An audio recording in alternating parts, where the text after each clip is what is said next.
Welcome. This is Megan Mitchell with Agents of Change Social Work Test Prep, and I'm here today to bring you another social work short on a topic and a question that I get frequently from those taking the exam. And that is, should you change your answers on the ASWB exam? Oftentimes we ask ourselves to change, do I not change, do I flag, do I not flag? And today I'm just going to briefly go over some of the pros and cons of going back and changing your answer on the exam. So have you ever sat down for a standardized test and you are constantly second guessing yourself, wondering if you made the correct decision or worrying that if you changed your answer, you changed it to the wrong one? Well, there is actually a term for this. The term that psychologists call this phenomenon is response change anxiety. And that is the fear that changing an answer might lead to a mistake rather than a correct response. So we internally fear, oh no, what if I change this to the wrong answer? So then we hype ourselves up more, we start second guessing, and there is this fear. And why do you think we do that? Why do we question ourselves? Often, well, this is kind of the theory, is that this anxiety is coming from the belief that our first instincts are usually right. So we might be having this anxiety that if we change an answer, it might be incorrect, because most times it's best to trust your gut and choose your first choice and trust those instincts. So I always tell people, trust your gut, and we're going to talk about when is it appropriate to change your answer and when should you not change your answer. So first, let's talk about the evidence. So there was a study that actually showed that most changes from an initial response tend to be from a wrong answer to a correct answer, rather than the other way around. But there's a caveat to this. There are certain times that it is appropriate to change your answer. And this study looked a little bit further into that and discusses when you should change an answer. I always want to say exercise caution when you're making changes. Don't just do this out of impulse. Make sure that you have evidence as to why you're changing your answer and you're not letting your anxiety or fear or self-doubt creep in to cause you to change the answer. So don't just change it for the sake of changing it. You need to have a valid reason why, you need to have evidence, and you need to trust your gut. So when should you consider changing your answer? If you're unsure and you mark it and you have time to go back and you have a revelation, right? You're like, oh, of course, aha, it's come to me. That would be a good time to change your response. I call these those light bulb or those aha moments. It's going to be very obvious that you selected the wrong one. Some sort of knowledge pops into your head and you feel confident that you picked the wrong answer, right? So those aha moments, those will come to you, but they're few and far between. Another time that you should potentially consider changing your answer is if you go back and you misread it. So have you ever gone back and you're like, oh, I totally missed what this was saying? Sometimes coming back to it a second time with a fresh, perspective does show you that you maybe did not interpret it or read it correctly. So sometimes when we're in the heat of the moment, our adrenaline's going, we might have misread or misunderstood a question or read it in a way that it's not intended to be read. So if you're reviewing your questions and you find that you've done this, you can change your answer, right? If you're like, okay, I now have evidence that I didn't understand this correctly, I missed this piece, that would be an appropriate time to change your answer.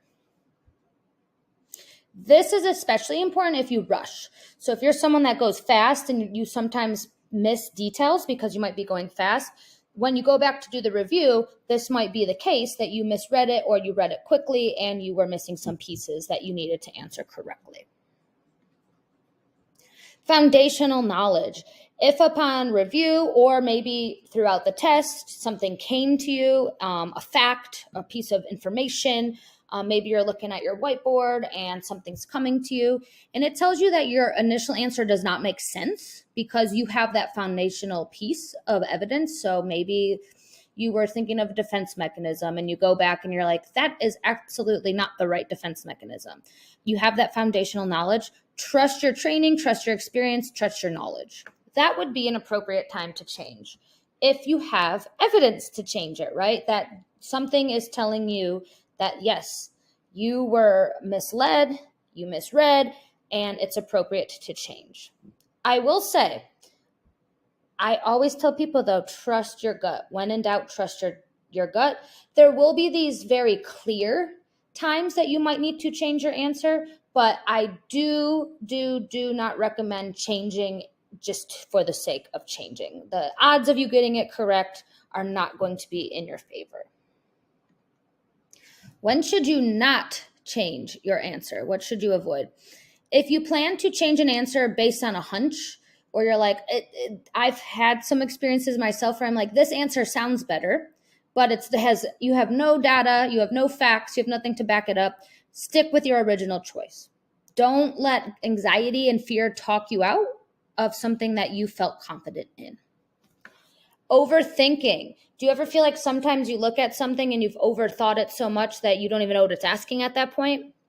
If you get into this endless cycle of rethinking things, going over and over and over and ruminating about if you made the correct option in your head, trust your initial instinct and do yourself a favor. Pick that answer choice and move on. Overthinking can really be our enemy on this exam, especially because time is of the essence here. And when we start to overthink, anxiety comes in, we start to doubt ourselves, and then we're really not focused, right? We're more focused on overthinking if we got that one question right or wrong. Every question is equally important. Make your best guess and move on. Do not spend too much time overthinking any one question. Remember, time is limited. This is a timed test. Unless you have special accommodations, you will get 4 hours for this. And there's going to be 170 questions, which only gives you about 1.4 minutes for each question. So you have about, let's say, 75 to 85 seconds for this. It's important that you answer all questions before going back to review questions. Why is this? I've had some people that get really stuck. They overthink things. Get through all 170 first. Flag any that you feel that you need some extra time for or you want to go back and give a second set of eyes on. However, do not review while you're going through the exam, because I've had some people that they do not get through all 170. Get through 170. If you have time left over, go back and review. But you do not want to run out of time and not even be able to have the appropriate amount to give all questions the equal brain power, the equal time that they deserve. So flag. And people always ask, how many do I flag? That's a personal preference. Use the flag tool however it's going to work best for you, and you should be practicing that use of the tool on the ASWB practice exam. However, check your time. You want to make sure that you're not in a time crunch. That's why practice exams are good for you to time yourself as well, because it's a very foreign situation that we're in when we're in a testing center 4 hours sitting at a computer. It's going to be very different than anything that we have done before. Practice exams are your best friend. Not really, but they are very, very important. So the more you take practice exams, the more data, the more tools, the more support you are going to have to help you make a strategy. So you need to familiarize yourself with the format and the types of questions that will be asked on the exam. That's why you don't want to go in without having practiced any sort of full-length exam. You are less likely to misinterpret or misunderstand a question if you have practiced doing this with hundreds of questions under your belt. Mock tests are your friends here. Use them to your advantage. And I will say, I have seen a lot of people take mock exams, practice exams, and not use them as a tool. The pass or fail is not really as important as going through the rationales. How was your anxiety during the exam? How did you feel energy-wise? Were you able to sustain focus?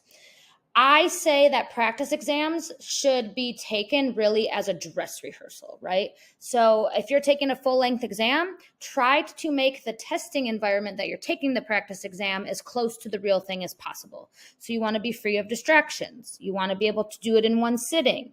That's really to help you build up the stamina. Like we talked about, it's not very often that we sit for 4 hours to do a mental test such as this. So it's really important that we build up our stamina here. So we recommend taking the official ASWB practice exam, and then we also have 2 full-length practice exams several weeks before your exam to get you feeling comfortable. Go through every single question, not just the ones you got wrong, and understand why you got the question right or wrong. See if there's patterns. Are you missing a lot of human development questions?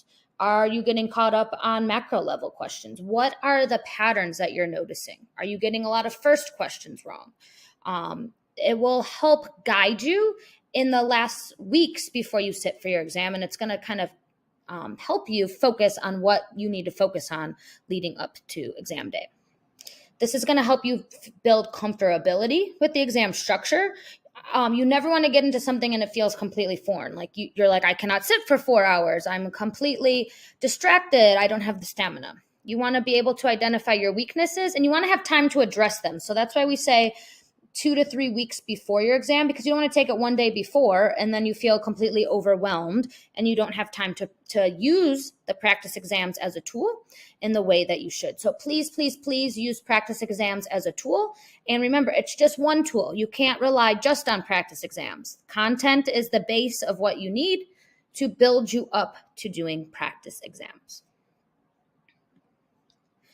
So we talked about this a little bit, but what should you do when reviewing practice exams, especially when deciding if you should change an answer or not? Was there any patterns? Was there any questions where you did not trust your initial response and you ended up changing it and you picked the wrong answer? I've heard so many times people saying, oh, I should have just stuck with my original answer. I changed it and I got it wrong. Notice that. If you do that, you need to have a strategy for how you're going to address that. Maybe it's anxiety. Maybe it is second guessing. Maybe it is fear that is causing you to change your answer. So there's some things to think about when you're looking for patterns in changing your answer. Was it a lack of confidence that you're just like, I wasn't sure, so I went back and changed it? For me, I had that problem and I was like, well, this answer sounded better, so it must be right. So that was really the confidence piece. Are you second guessing yourself and you're talking yourself out of good rationale? Or were there external distractions and you're like, oh, I changed that because I really didn't even really give it the attention it needed and I was rushed. Or I noticed my mind was wandering and I was distracted. Analyze these patterns. These are data points that are going to really help you. They're going to help you see how you make decisions, right? How does anxiety play into this? How are you in a 4-hour timed test? So they're going to help you from repeating the same mistake again. So that's why I think practice exams are so important. It's a data piece. It's going to help you strengthen your decision-making process, and we don't want you to repeat any mistakes from time to time. So should I change? Should I not change? It's up to you. However, there should be careful evaluation taking when considering if you should change an answer. You should be looking at, do I have evidence to change it? Is it logical for me to change? Am I confident that changing this is the best decision? Anxiety and fear can definitely affect your ability to make informed decisions, right? Think of times you're so panicked, right? Think of fight or flight response. And we are not grounded in our nervous system is not grounded. So we are not our best selves when we're super anxious. And we might just choose something out of impulse, right? It's like, oh, I just want this to be done, so I'm going to move on.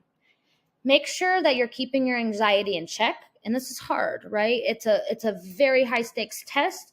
It is, if you are prone to testing anxiety, if you are a second guesser, if you have a lot of fear and a lot of self-confidence issues, work on that. That's such a big piece for this exam that I think that a lot of times test preps do not tap into that enough.